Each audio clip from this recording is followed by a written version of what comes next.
Assalamualaikum warahmatullahi wabarakatuh. Perkenalkan, nama saya Rohimah Tanjung, Fakultas Keguruan Ilmu Pendidikan, Prodi Ekonomi. Pada siang ini, saya akan membawakan materi ekonomi makro, yang dimana saya menggunakan media gambar. Langsung saja, yang dimana media gambar ini saya membuatkan ada 3 gambar di sini, yaitu yang berjudul ekonomi makro. Sebelum kita mengenal ekonomi makro, kita harus membahas tentang sejarah ekonomi makro. Seperti kita mengenal seseorang, maka kita harus mengenal sejarahnya terlebih dahulu. Di sini sejarah ekonomi makro. Menurut sejarah, kemunculan ilmu ekonomi makro dipicu oleh sebuah peristiwa ekonomi yang disebut Great Depression ataupun depresi besar yang terjadi di Amerika Serikat pada tahun 1929 sampai 1933. Peristiwa ini memicu serangkaian permasalahan di bidang ekonomi, seperti pengangguran, investasi merosot, dan hasil dari perekonomian berkurang. Sebagaimana diketahui, peristiwa depresi besar pada masa itu diawali dari penerapan liberasi ekonomi jangka waktu 4 tahun. Peristiwa ini memunculkan berbagai keraguan atas hipotesis dari ilmu ekonomi klasik yang menyebutkan invisible hand akan bergerak menyeimbangkan keadaan pasar. Hipotesis dari teori ini tidak terbukti dalam peristiwa ini. Hal ini memicu seorang ekonom Inggris revolusioner, John Maynard Keynes, merilis sebuah buku, The General Theory of Employment, Interest and Money pada tahun 1936, di mana pada masa ini buku ini berisi kritik terhadap teori ilmu ekonomi klasik mengenai pasar yang terlalu menekankan perekonomian di sisi penawaran.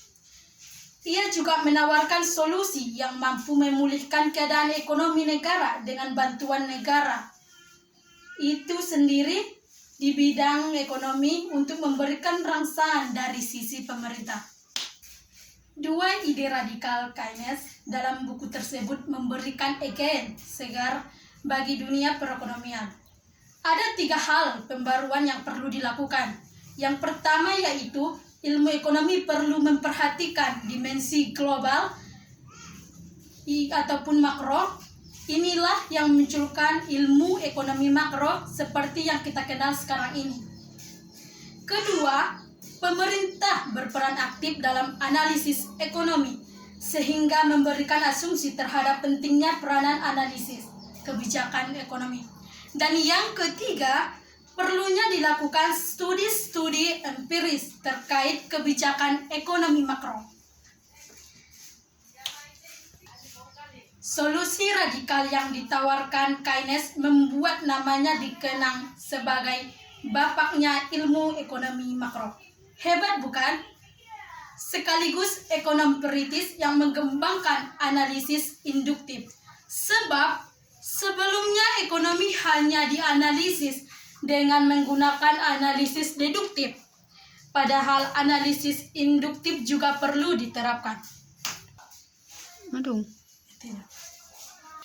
Selanjutnya, setelah anak-anak sudah mengetahui sejarah ekonomi makro, maka selanjutnya, apakah itu ekonomi makro?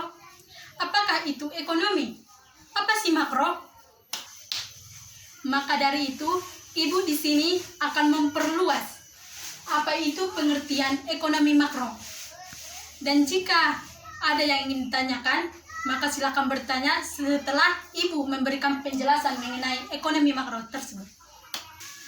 Langsung saja, di sini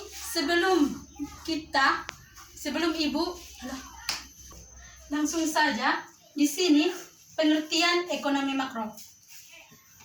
Pengertian ekonomi makro. Ekonomi makro. Sebelum kita membahas itu, apa sih ekonomi itu? Apakah anak-anak sekalian mengerti apa itu ekonomi? Pasti anak-anak sekalian sudah mengetahui ataupun mempelajari mengenai ekonomi. Apakah anak-anak sekalian sudah masih mengingat apa itu ekonomi? Ekonomi ialah sebuah bidang kajian tentang perguruan sumber daya material individu, masyarakat, dan negara untuk meningkatkan kesejahteraan hidup masyarakat. Dan secara logika sendiri, ilmu ekonomi itu mengatur perilaku manusia dalam kehidupan sehari-hari.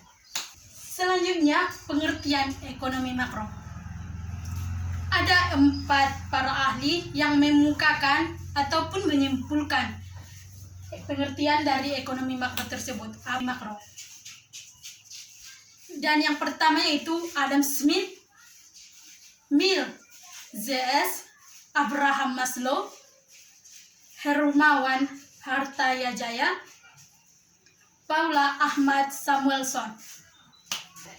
Para ahli tersebut menyimpulkan bahwa makroekonomi adalah cabang mempelajari jumlah total kegiatan ekonomi yang berhubungan dengan masalah pertumbuhan, inflasi, pengangguran, kebijakan nasional ekonomi yang berasal dari inisiatif pemerintah, misalnya perubahan pajak.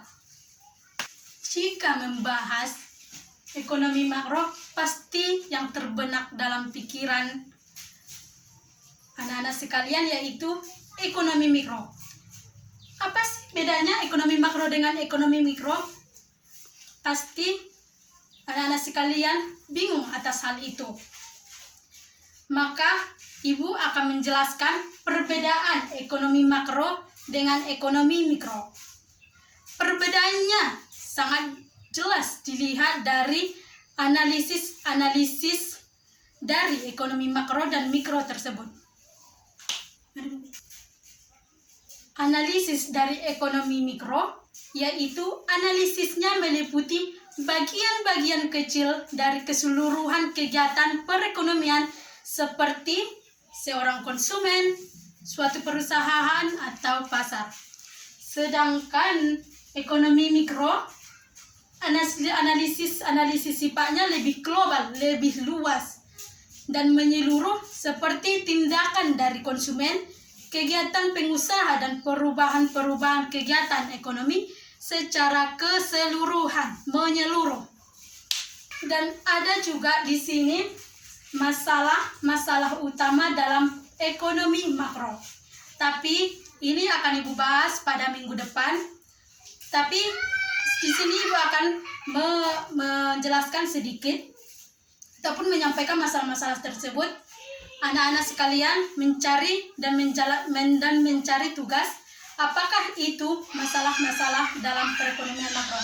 Di sini masalahnya ada 5, yaitu masalah pertumbuhan ekonomi. Yang kedua, masalah ketidakstabilan kegiatan ekonomi. Yang ketiga, masalah pengangguran. Dan yang keempat, masalah kenaikan harga ataupun inflasi, naik turunnya harga, masalah neraca perdagangan dan neraca pembayaran. Jika anak-anak sudah paham mengenai pengertian ekonomi makro, apa sih itu ekonomi makro? Selanjutnya kita akan membahas mengenai tujuan ekonomi makro. Pasti setiap perilaku setiap perilaku memiliki tujuannya. Pada tujuan ekonomi makro ini, ekonomi makro memiliki tujuan untuk membantu memahami serta menyelesaikan masalah yang berhubungan dengan perekonomian negara. Ketika semua telah dipahami dan diselesaikan, maka ekonomi makro bisa digunakan untuk menentukan kebijakan seperti apa yang mau diambil. Tujuan ekonomi makro ada 5. Yang Ibu simpulkan ada 5, yaitu yang pertama, menstabilkan kegiatan ekonomi. Yang dimana menstabilkan kegiatan ekonomi ini yang pertama yaitu menstabilkan kegiatan ekonomi. Dan yang kedua, mencapai tingkat penggunaan ketenaga kerja ataupun kesempatan kerja penuh tanpa inflasi ataupun naik turunnya harga. Yang ketiga, menghindari masalah inflasi ataupun naik turunnya harga. Dan yang keempat, menciptakan pertumbuhan yang teguh. Yang kelima, mewujudkan kekukuhan neraca pembayaran dan kurs valuta asing. Selanjutnya, setelah kita memahami tujuan ekonomi makro, selanjutnya di sini ruang lingkup ekonomi makro. Pada ruang lingkup ini ada 3 bagian, yang dimana yaitu yang pertama jelas dilihat pada gambar, yaitu menentukan kegiatan perekonomian negara. Anak-anak dapat melihat di sini ada gambar orang dan ada gambar uang, di mana di sini terlihat mereka berlomba-lomba untuk meraih sesuatu dan berlomba-lomba saling bergotong royong untuk meraih di titik ini, di titik paling tengah, di mana di titik paling atas ini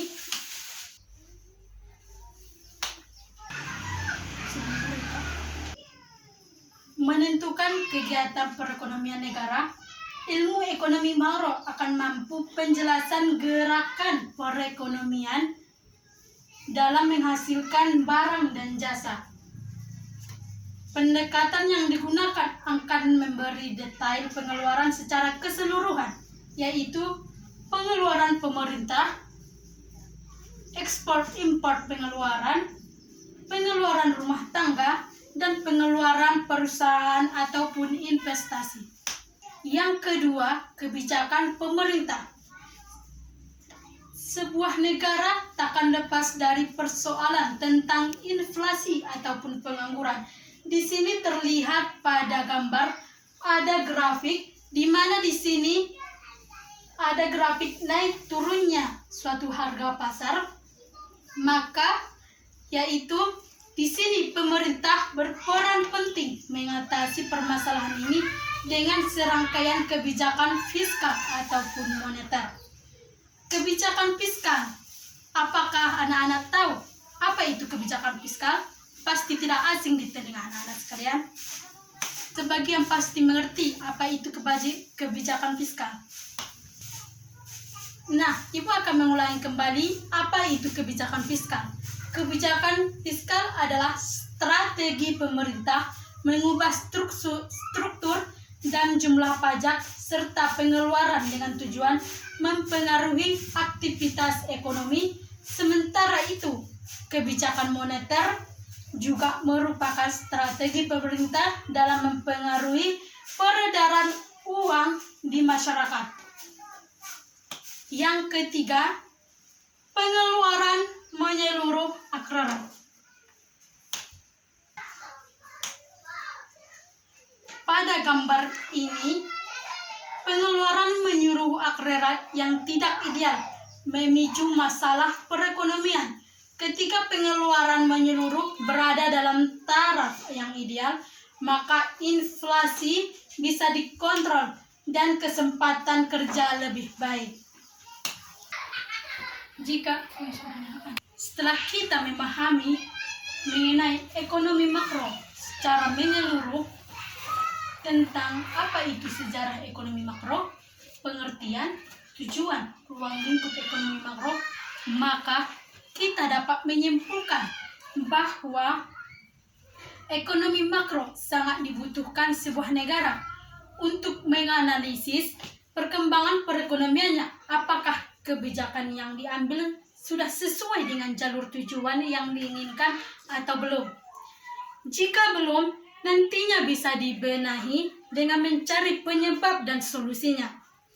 Sedang jika sudah, maka bisa ditingkatkan lagi atau tidak. Dengan mengetahui hal ini, maka diharapkan pemerintah bisa mengambil kebijakan yang bisa membantu meningkatkan kesejahteraan masyarakat. Ekonomi ialah cara-cara ataupun langkah-langkah yang dilakukan oleh manusia dan kelompoknya untuk memanfaatkan sumber yang terbatas untuk menghasilkan barang dan jasa untuk mengkonsumsi oleh masyarakat untuk masa sekarang dalam jangka yang akan datang, baik dalam jangka panjang maupun dalam jangka pendek, yang di dalamnya terdapat pengeluaran dan penagihan di mana sektor industri melekat di atasnya.